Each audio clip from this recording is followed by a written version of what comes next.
హెబ్రీలకు రాసిన పత్రిక ద్వారా దేవుడు మనతో మాట్లాడుతుండు. హెబ్రీలకు రాసిన పత్రిక 11వ అధ్యాయం. హెబ్రీలకు రాసిన పత్రిక 11వ అధ్యాయము 6వ వచనం నుంచి దేవుడు మనతో మాట్లాడుతుండు. హెబ్రీలకు రాసిన పత్రిక 11వ అధ్యాయము 6వ వచనం. విశ్వాసం లేకుండా దేవునికి ఇష్టడై ఉండుట అసాధ్యము.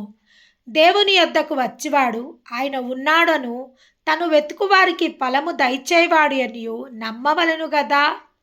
విశ్వాసమును బట్టి నోహా ఆది వరకు చూడని సంగతులను గురించి దేవుని చేత హెచ్చరింపబడి భయభక్తులు కలవాడై తన ఇంటి వారిని రక్షణ కొరకు ఒక ఓడను సిద్ధము చేసుకొనెను. దేవుని నామానికి మహిమ కలుగునుగాక. దేవుడి వాక్యాన్ని దీవించునుగాక. దేవుడు ఈరోజు మనకిస్తున్న వాగ్దానంతో కూడిన మాటలేవంటే, విశ్వాసము లేకుండా దేవునికి ఇష్టడై ఉండుట అసాధ్యము. దేవునికి మహిమ కలుగునుగాక. Hour God is a rewarder of the faith. దేవుని నామానికి మహిమ కలుగునుగాక. మన దేవుడు విశ్వాసాన్ని గణపరిచే దేవుడు. విశ్వాసాన్ని ఆయన he will honour the faith. విశ్వాసాన్ని గణపరిచే దేవుడు. విశ్వాసం లేకుండా దేవుడికి ఇష్టడై ఉండుట అసాధ్యము. చూడండి, విశ్వాసం అనేది బిలీవర్స్ విశ్వాసులు, దేవుని చేత రక్షింపబడిన వారు, మారుమనసు పొందుకున్న అనుభవము, ఎవరైతే క్రీస్తుని ప్రభువు అని రక్షకుడు అని నా పాపముల నిమిత్తము ఆ పరమ తండ్రి నా పాపముల నిమిత్తము ఆయన శిల్వ మరణం పొంది 3వ దినం పునరుద్ధానుడై లేచి నాకు రావాల్సిన శిక్ష ఆయన అనుభవించి ఆ యొక్క శిక్ష నుంచి నన్ను తప్పించిండు అని ఎందరైతే వారి నోటితో ఒప్పుకొని అది విశ్వసించి ఆయనలో రక్షణ పొందుకుంటారో, నీటి బాప్తిజం పొందుకుంటారో, వారందరినీ బాప్తిజం పొందుకున్న ప్రతి ఒక్కరికి దేవుడు మారు మనసు అనుభవం ఇస్తాడు. వాళ్ళని చాలామంది అడుగుతారు క్రిస్టియన్స్ని, మీరు విశ్వాసులా అంటే వారి పేరే, ఎవరైతే యేసుప్రభుని అంగీకరించుకుంటారో వారి పేరే ఏమంటారు, మీరు విశ్వాసులా అండి? ఆర్ యు ద బిలీవర్స్ అంటే మీరు విశ్వాసులా, మార్మన్స్ పొందిన వాళ్ళ మీరు అని అడగడం జరుగుతుంది. అవును, ఎందరైతే యేసుక్రీస్తుని సొంత రక్షకునిగా అంగీకరిస్తారో వారందరిలో ఆయనను బట్టి విశ్వాసం చూసి నమ్మువారి కన్నా చూడక నమ్మువారు ధన్యులు. చూడండి, యేసుప్రభుని మనం చూడలేదు. ఆయన శిల్వ మరణం పొందిండు అని మనము లేఖనాలను బట్టి తెలుసుకున్నాం. ఆయన మరణాన్ని మనం చూడలేదు. యేసు ప్రభుని ఆయన జన్మని మనం చూడలేదు. ఆయన మరణాన్ని మనం చూడలేదు. అయినా కానీ కొన్ని సంవత్సరాలు 2000 సంవత్సరాలు అయిపోయినాయి. యేసు ప్రభు ఈ లోకంకి వచ్చి ఆయన 33.5 సంవత్సరాలు ఈ లోకంలో జీవించి మరణించి తిరిగి పునరుద్ధానుడై 2000 సంవత్సరాలు గడిచిపోయినాయి. అయినప్పటికీ 2000 సంవత్సరాల తర్వాత కూడా ఈ లేఖనాలను బట్టి మనం విశ్వసిస్తున్నాం. ఈ లేఖనాన్ని బట్టి ఇప్పటికీ మనము రక్షణలో పాల్పంపులు పొందుకుంటున్నాం. అందుకే మనం చూడలేదు, మనము వినలేదు. అయినా కానీ లేఖనములను బట్టి మనం విశ్వసిస్తున్నాం. అందుకే విశ్వాసులుగా మనకు పేరు. విశ్వాసులు, మీరు విశ్వాసులా? మీరు బిలీవర్సా? మార్మన్స్ పొందినోళ్ళ, మీరు రక్షణ బాప్తిజం తీసుకున్నోళ్ళ అని క్రైస్తవులకు ఆ పేరు రావడం జరిగింది. చూసి నమ్మిన వారి కన్నా చూడక నమ్మిన వారు ధన్యులు. మనం చూడకనే నమ్ముతున్నాము, మనం విశ్వసిస్తున్నాము, నోటితో ఒప్పుకుంటున్నాము, హృదయంలో అంగీకరించుకుంటున్నాము. దేవుని నామానికి మహిమ కలుగునుగాక. విశ్వాసం లేకుండా దేవుడికి ఇష్టడై ఉండుట అసాధ్యము. అవును, ఎందరైతే ఆ ప్రభుని రక్షకునిగా అంగీకరించుకుంటో ఫస్ట్ క్వాలిఫికేషన్, ఎవరైతే ఆ ప్రభుని రక్షకునిగా అంగీకరించుకుంటో వారికి ఉండవలసింది విశ్వాసం. విశ్వాసం లేకుండా ఆయనకి ఇష్టడై ఉండుట అసాధ్యం. అవును. చాలామంది నమ్ముకున్న వాళ్ళు చాలామంది ఉన్నారు. కొంతమంది కొన్ని అవసరాలకు నమ్ముకున్న వాళ్ళు ఉన్నారు. కొంతమంది పుట్టు క్రైస్తవులుగా ఉన్నోళ్ళు ఉన్నారు. కొంతమంది పెళ్లి బాప్తిసాలు తీసుకున్న వాళ్ళు ఉన్నారు. అవసరాన్ని బట్టి, సందర్భాన్ని బట్టి యేసుప్రభుని రక్షకునిగా స్వీకరించుకున్న వాళ్ళు ఉన్నారు. కొంతమంది హృదయపూర్వకంగా ఆయనని అంగీకరించుకున్న వాళ్ళు ఉన్నారు. నువ్వు ఏ విధంగా అంగీకరించుకున్నా, ఏ విధంగా నువ్వు రక్షణలోకి పాల్పంపులు పొందుకున్నా, కానీ ఒకవేళ విశ్వాసం లేకపోతే ఆయనకి ఇష్టడై ఉండుట అసాధ్యం. ఆయన మనని ఇష్టపడాలి అంటే మన దగ్గర ఉండాల్సింది, అంటే మన ప్రతి ఒక్క నిమిషము ఆయన మన పక్షంలో ఉండాలంటే మనకు ఉండాల్సిన క్వాలిఫికేషన్ ఒకటే. అదేంటంటే విశ్వాసం. విశ్వాసం. ఒక మనిషికి ప్రాణం ఎంత, ఈ ప్రాణవాయువు ఎంత ఇంపార్టెంటో ఒక బిలీవర్కి కూడా విశ్వాసము అంతే అవసరం. ఎస్, అబ్రహాం దేవుని నమ్మిను, అది అతనికి నీతిగా ఎంచబడెను. అవును, అబ్రహాం నమ్మిండు, విశ్వసించుడు దేవుణ్ణి. ఆ యొక్క అబ్రహాము మొత్తం సెట్ అయిపోయి ఉన్నాడు, ఫ్యామిలీతో ఉన్నాడు. కానీ దేవుడు పిలిచిన ఒక్క పిలుపుని బట్టి ఆయన తన స్వజనులను, స్వదేశాన్ని విడిచి, అసలు దేవుడైతే తన తండ్రిని, తన కుటుంబాన్ని కూడా విడిచి రమ్మంటాడు. తన ఒక్కనే రమ్మంటాడు సింగిల్గా. కానీ తన తండ్రి మీద ప్రేమకు, తన అన్న కొడుకైన లోతు మీద ఉన్న ప్రేమకు వాళ్ళని తీసుకొని వస్తాడు ఆయన. కానీ వాళ్ళు అబ్రహాంతో ఉన్నంత వరకు అబ్రహాం లెస్ కాలేదు. దేవుని నామానికి మహిమ కలుగును గాక. చూడండి, ఒక మంచి స్థిరపరచబడ్డ వ్యక్తి, ఆయన పశువులు, మందలు, ఆస్తి, వ్యాపారము అన్నీ ఉన్న వ్యక్తి యేసుప్రభు విలువంగానే ఆయన పిలుపుని బట్టి ఆయనను విశ్వసించి ఆ యొక్క స్థలం నుంచి దేవుడు చెప్పిన స్థలంలోకి ఆయన రావడం జరిగింది. ఆ స్థలంలో ఎన్నో సంవత్సరాల నిరీక్షణ. అబ్రహాంకి అన్నీ ఉన్నాయండి, ఆస్తి ఉంది, పశువులు ఉన్నాయి, మందలు ఉన్నాయి, దాసీలు ఉన్నారు, కుటుంబం ఉంది. కానీ ఒక్క కొరత అబ్రహాంకి ఉంది. చాలామంది మనలో కూడా కొన్ని కొరతలను బట్టి, కొన్ని కొదవలను బట్టి దేవుని అంగీకరించుకున్న వాళ్ళు ఉన్నారు. కొన్ని కొరతలను బట్టి, కొన్ని కొదవలను బట్టి దేవుని సన్నిధికి వచ్చిన వాళ్ళు ఉన్నారు. దేవుడు మమ్మల్ని దీవిస్తాడు, మాకున్న కొరతని కొదవని తీరుస్తాడు అని అని దేవుని అంగీకరించుకున్న వాళ్ళు ఉన్నారు. దేవునిలో కొంతమంది కొన్ని సంవత్సరాలు అవుతున్నా దీవెనలు ఇంకా పొందుకోకపోయినా దేవునిలో స్థిరంగా నడిచేటోళ్ళు ఉన్నారు. కొంతమంది ఇంకేం లేదులే, ఇంకా మేము అంతే ఇంకా ఏమే మాకు ఎక్కడ ఏ దీవెనలు ఎక్కడ కనబడతలేవు, ఇంకా మేము దీవింపబడతామని ఎక్కడ కనబడతలేదని కొంతమంది వైదొలిగిపోయిన వాళ్ళు ఉన్నారు.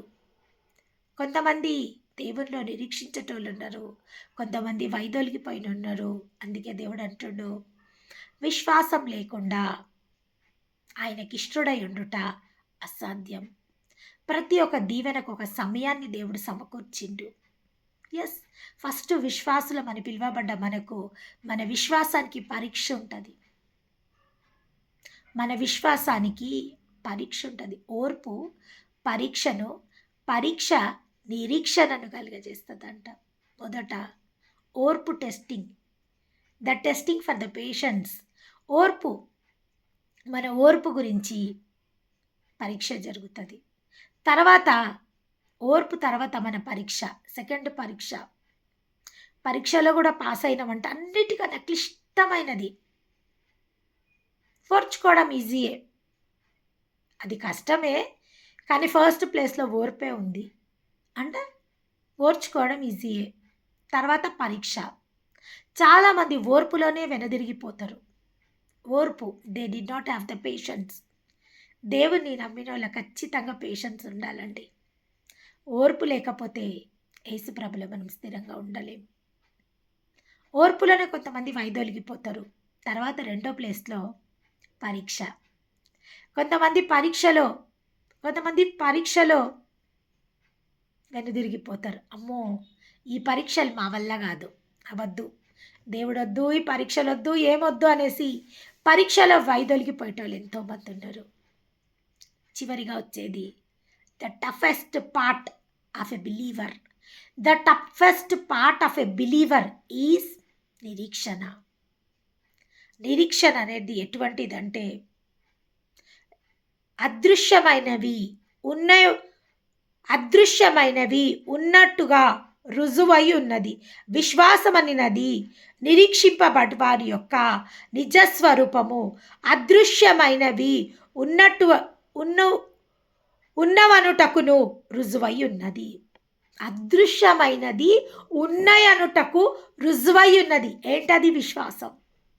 లాస్ట్ది ద టఫెస్ట్ ఈజ్ నిరీక్షణ. నిరీక్షణ అనేది చాలామంది పరీక్షలో బాగానే ఉంటారు, ఓర్పులో బాగానే ఉంటారు, నిరీక్షణ సమయంలో వైదొలిగిపోతారు. అంతే. ఇంకా నిరీక్షణ సమయంలో వాళ్ళు మా వల్ల కాదు, మేము వెయిట్ చేయలేము, వెయిట్ చేయలేమనేసి ఎంతోమంది దేవుళ్ళ నుంచి వైదొలిగిపోయిన ఉన్నారు. కానీ ఆ యొక్క ఓర్పుని దాటి, పరీక్షను దాటి, నిరీక్షణను దాటిన తర్వాత నిజంగా మనకు అక్షయం అనే జీవకిరీటం ఉంది. దేవుని నామానికి మహిమ కలుగును గాక. అబ్రహాం దేవుని నమ్మెను, అది అతనికి నీతిగా ఎంచబడెను. అబ్రహాం దేవుని నమ్మెను. అబ్రహాము ఒక సుదీర్ఘ నిరీక్షణ, ఓర్పు పడ్డాడు. పరీక్ష గుండా కూడా వెళ్ళిండు. చివరిగా నిరీక్షణ ద టఫెస్ట్ పార్ట్. కొన్నిసార్లు పడిపోయిండు, లేచిండు, పడిపోయిండు, లేచిండు. కానీ చివరికి తన విశ్వాసం యొక్క పరిమాణం ఎక్కడికి వెళ్ళిపోయింది అంటే తన సొంత కుమారుని కూడా బలిగా అర్పించుటకు ఆయన వెనుదిరగలేదు. ఎందుకంటే దేవుణ్ణి ఎంతగా నమ్మిండు ఆయన అంటే, ఈరోజు దేవుడు నా కుమారుణ్ణే బలిగా అడుగుతుండు అంటే దాన్ని బట్టి ఒక గొప్ప మహిమ దేవుడు నా జీవితంలో తీసుకురాబోతుండు. నా సొంత కుమారునే బలిగా అడుగుతుండు దేవుడు అంటే ఈ బలిలో నుంచి కూడా నా దేవుడు గొప్ప మహిమని తీసుకురాగలుగుతాడని విశ్వసించగలిగిండు కాబట్టి తన కొడుకుని బలిగా అర్పించడానికి సిద్ధపడ్డాడు. ఎప్పుడైతే అప్పటి వరకు అబ్రహాం ఒక తండ్రి మాత్రమే. ఈసాకు పుట్టినంత వరకు, వాగ్దత్త పుత్రుడు పుట్టినంత వరకు అబ్రహాం ఒక తండ్రి. కానీ ఎప్పుడైతే తన సొంత కుమారుని తన విశ్వాసం యొక్క స్థాయి, the testing for the level of the faith, తన విశ్వాసం ఒక స్థాయికి వచ్చేసినప్పుడు ఆ యొక్క పరీక్షలో అప్పటి వరకు ఒక్క కుమారునికి తండ్రి అబ్రహాము, ఒక్క కుమారునికి. కానీ ఎప్పుడైతే తన కుమారుని బలిగా ఇవ్వడానికి ఆయన సిద్ధపడ్డాడో, దేవుని సంపూర్ణంగా విశ్వసించిండో, విశ్వాసులకు తండ్రిగా మార్చబడ్డాడు. Father of the faith. దేవుని నామానికి మహిమ కలుగాక. అనేక బిడ్డలకు తండ్రిగా, అనేక బిడ్డలకు ఇసుకరేణునంత, ఆకాశ నక్షత్రంలంతా సంతానంని నీకు ఇస్తానని వాగ్దానం చేసిన ఆ వాగ్దానానికి రీచ్ కాగలిగిండు. ఎప్పుడంటే తన ఒక విశ్వాసం ఒక లెవెల్ ఎక్కడికి వచ్చేసిందంటే, దేవుని ఎంతగా నమ్మిండంటే తన కుమారుని బలిగా ఇవ్వడానికి కూడా వెనకాడలేదు. ఒక్క నిమిషం కూడా ఆలోచించలేదు, ఒక్క నిమిషం కూడా బాధపడలేదు, ఒక్క నిమిషం కూడా దాని నిమిత్తం ఆలోచించలేదు. దేవుని నామానికి మహిమ కలుగును గాక. విశ్వాసం లేకుండా దేవునికి ఇష్టడై ఉండుట అసాధ్యం. అందుకే అబ్రహాము విశ్వాసులకు తండ్రైండు, దేవునికి స్నేహితుడు అయిపోయాడు. దేవుని నామానికి మహిమ కలుగును గాక. అబ్రహాంకి ఇంకొక పేరుంది, ఆయన దేవునికి స్నేహితుడుగా మారిపోయాడు. దేవుడికి ఒక లెవెల్ పెరిగిపోయింది అబ్రహాంది. అప్పటి వరకు ఒక సామాన్య మానవుడు. కానీ ఎప్పుడైతే తన విశ్వాసం ఒక లెవెల్ని పెంచుకుండో దేవునికే స్నేహితుడుగా మారిపోయాడు. దేవదేవునికి మహిమ కలుగును గాక. చూడండి, దేవుని యొద్దకు వచ్చువారు ఆయన ఉన్నాడనియు తన్ను వెతుకువారికి ఫలము దయచేవాడనియు నమ్మవలెను కదా. ఆయన దగ్గరకు వచ్చేవారు ఏమని నమ్మాలంట? తన వెతుకువారికి ఫలము దయచేవాడనియు నమ్మవలెను. అంటే ఖచ్చితంగా దేవుని సన్నిధికి వచ్చిన వాళ్ళు ఎవ్వరు వట్టి చేతులతో వెళ్ళరు. దేవుని నామానికి మహిమ కలుగును గాక. ఎస్, మరి చాలామంది సాక్ష్యాలు చెప్తారు, చాలామంది సాక్ష్యాలు, చేదు సాక్ష్యాలు. మేము ఇన్ని సంవత్సరాలు దేవుళ్ళు ఉన్నాం, మాకేం జరిగింది? మేము అన్ని సంవత్సరాలు దేవుళ్ళు ఉన్నాం, మాకేం జరగలేదు. మేము ఎన్నో సంవత్సరాల నుంచి దేవుళ్ళ ఉన్నాము, కానీ ఏ ఒక్క సాక్ష్యం మా జీవితంలో లేదు. దేవుని నామానికి మహిమ కలుగును గాక. ఎన్ని సంవత్సరాలు మీరు దేవుల్లో ఉన్నారో అన్ని సంవత్సరాలు మీ విశ్వాసం యొక్క పరిమాణాన్ని there is a level of the faith, there is a level for your faith. మీ యొక్క విశ్వాసం యొక్క పరిమాణాన్ని పరీక్షింపబడుతుంది అక్కడ. ఎప్పుడైతే ఆ పరిమాణం కంప్లీట్ అయిపోతుందో then your blessings will be released in the name of Jesus Christ of Nazareth. దేవుని నామానికి మహిమ కలుగును గాక. అవును, చాలామంది చెప్తారు, మా ఫాదర్ కొన్ని ఇయర్స్ క్రితము మాకన్నా ముందు ఆయన టీనేజ్లో ఉన్నప్పుడు ఒక క్రిస్టియన్ ఫ్యామిలీతో ఆయనకు ఒక రిలేషన్షిప్ ఉండే, అంటే ఒక ఫ్రెండ్షిప్ ఉండే. వాళ్ళెంబడి చర్చ్కి వెళ్ళడము, వాళ్ళెంబడి ప్రేయర్స్ చేయడము, అది మాకు తెలియదు. ఆయన యవ్వనంలో ఉన్నప్పుడు జరిగిన తర్వాత మేము ఎప్పుడైతే రక్షణలోకి వస్తాము అనేసి మా తండ్రితో మేము చెప్పడం జరిగింది.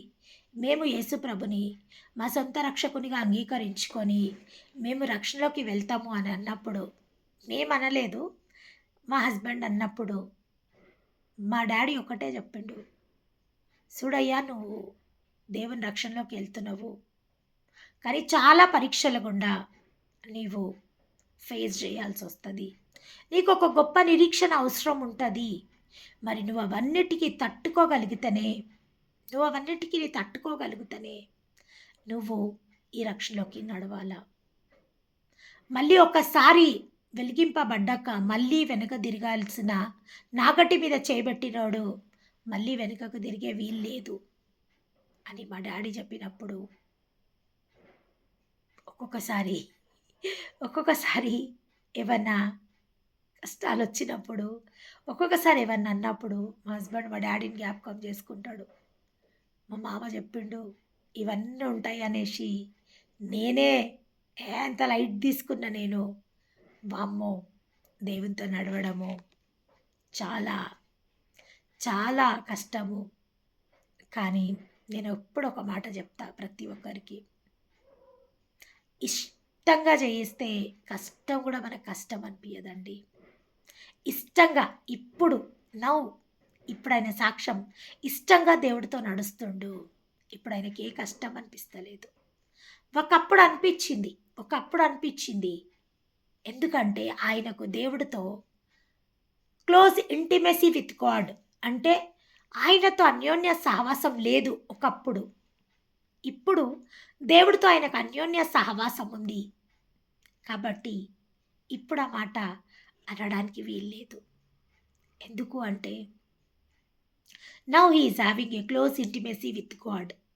దేవుడితో ఇప్పుడు అన్యోన్య సహవాసం ఉంది కాబట్టి, ఇప్పుడు దేవునిలో ఉండడం ఇష్టంగా దేవుడితో నడుస్తుండు కాబట్టి ఇప్పుడు కష్టం అనిపిస్తలేదు. కష్టాలు వస్తున్నాయి, కానీ ఒక నిరీక్షణ, ఖచ్చితంగా నా దేవుడు ప్రతి ఒక్క వాటి నుంచి నన్ను బయటికి తీసుకొస్తాడు అనే ఒక నిరీక్షణ.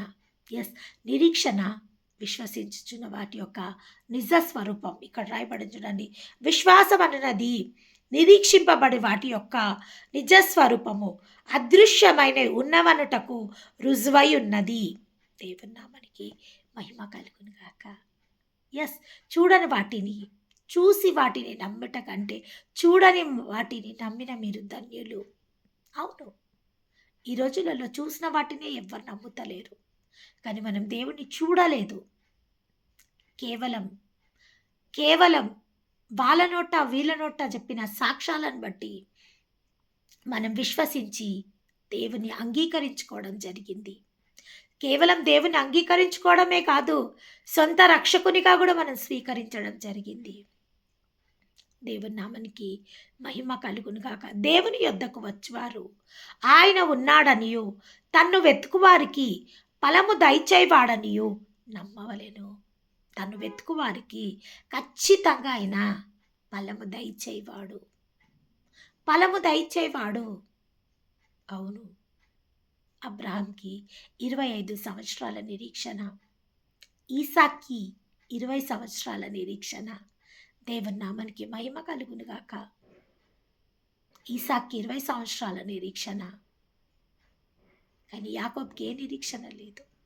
నేనెప్పుడు చెప్తా, ఈరోజు మన నిరీక్షణ, ఈరోజు మనము అనుభవిస్తున్న ప్రతీదీ, ఈ శోధనలు, వేదనలు రేపది మన పిల్లల మార్గాన్ని సుగమం చేసేస్తాయి. రేపు మన పిల్లల మార్గాలని అది సుగమం చేసేస్తాయి.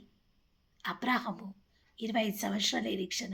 ఇస్సాకు వచ్చే వరకు అవి 20 సంవత్సరాలు అయిపోయినాయి. కానీ యాకోబ్కి వచ్చే వరకు అవి 7 సంవత్సరాలు అయిపోయినాయి. అంటే అవి తగ్గికుంటూ వచ్చేసినాయి. దేవుని నామానికి మహిమ కలుగును గాక. అక్కడ ఏమంటుండు చూడండి, విశ్వాసమును బట్టి నోహవు ఆది వరకు చూడని సంగతిని గురించి దేవుని చేత హెచ్చరింపబడి భయభక్తులు కలవాడై తన ఇంటి వారిని రక్షణ కొరకు ఒక ఓడని సిద్ధం చేసుకొనెను. చూడండి, అప్పటి వరకు కనివిని ఎరగని కార్యం నోహా జీవితంలో జరిగింది. అప్పటి వరకు జరగని ఒక కార్యము నోహా జీవితంలో జరిగింది. దేవుడు నోహాతో ఏ విధంగా తన జలప్రలయం తీసుకురాబోతుండో, ఏ విధంగా ఈ లోకాన్ని ఆయన నాశనం చేయబోతుండో ఒక భక్తునికి సెలవిచ్చిండు. ఆయన ఏం చెయ్యబోతుండో ఆ భక్తుడు ఏ విధంగా తప్పించుకోవాలనో. ఎందుకంటే ఈ వ్యక్తి అక్కడున్న ప్రజలందరూ పడిపోయినరు, కానీ ఈ వ్యక్తి దేవుని భయభక్తులలో ఉన్నారు. ఇక్కడనే రాయబడింది చూడండి,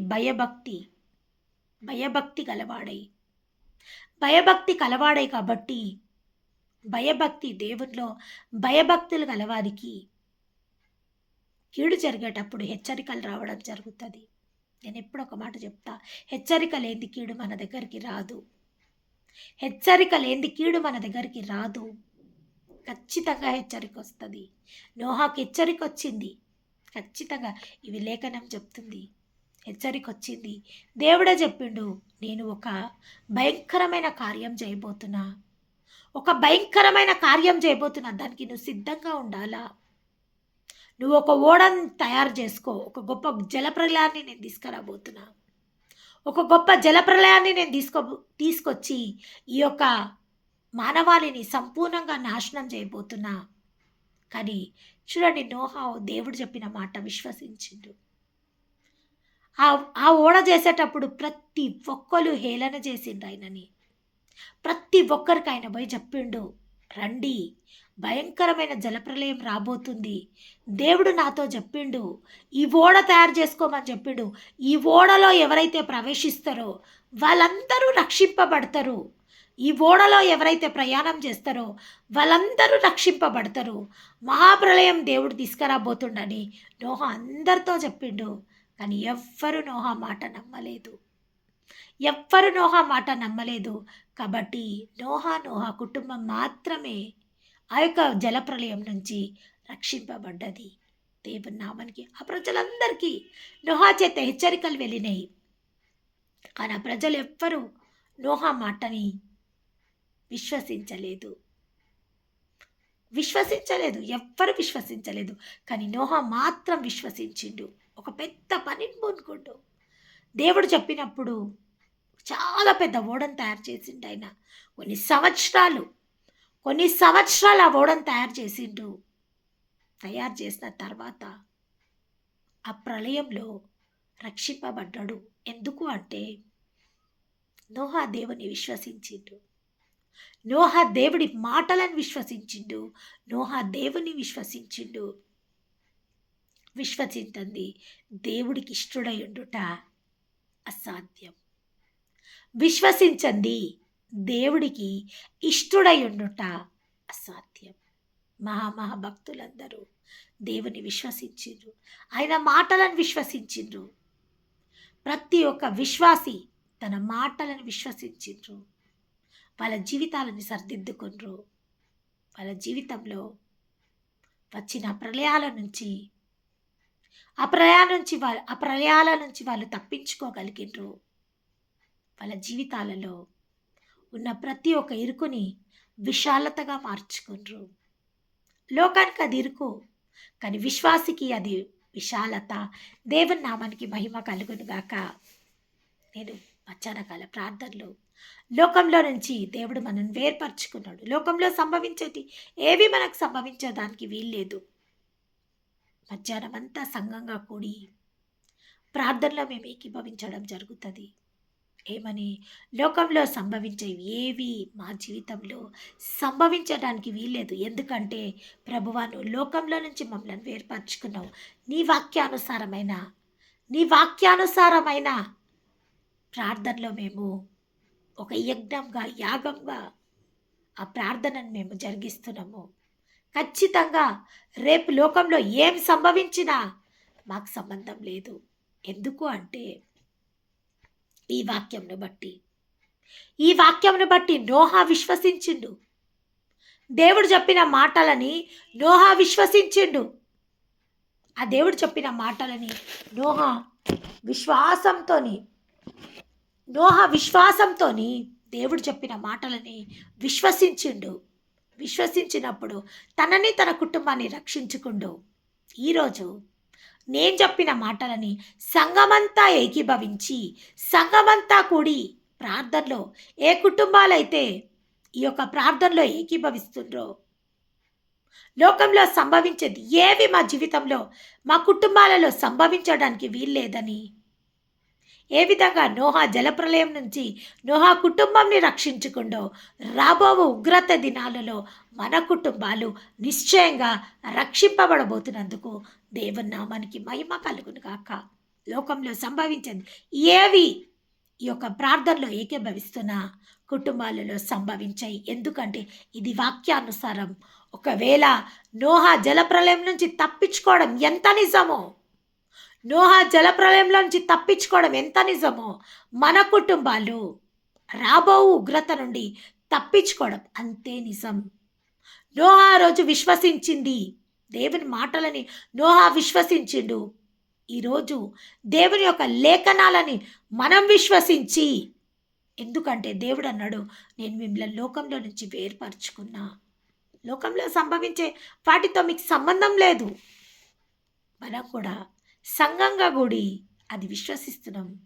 దాని యొక్క నిజ స్వరూపంని రాబో దినాలలో మనం కూడా పొందుకోబోతున్నాం. దేవుని నామానికి మహిమ కలుగునుగాక. మహాపరిశుద్ధుడైన తండ్రి,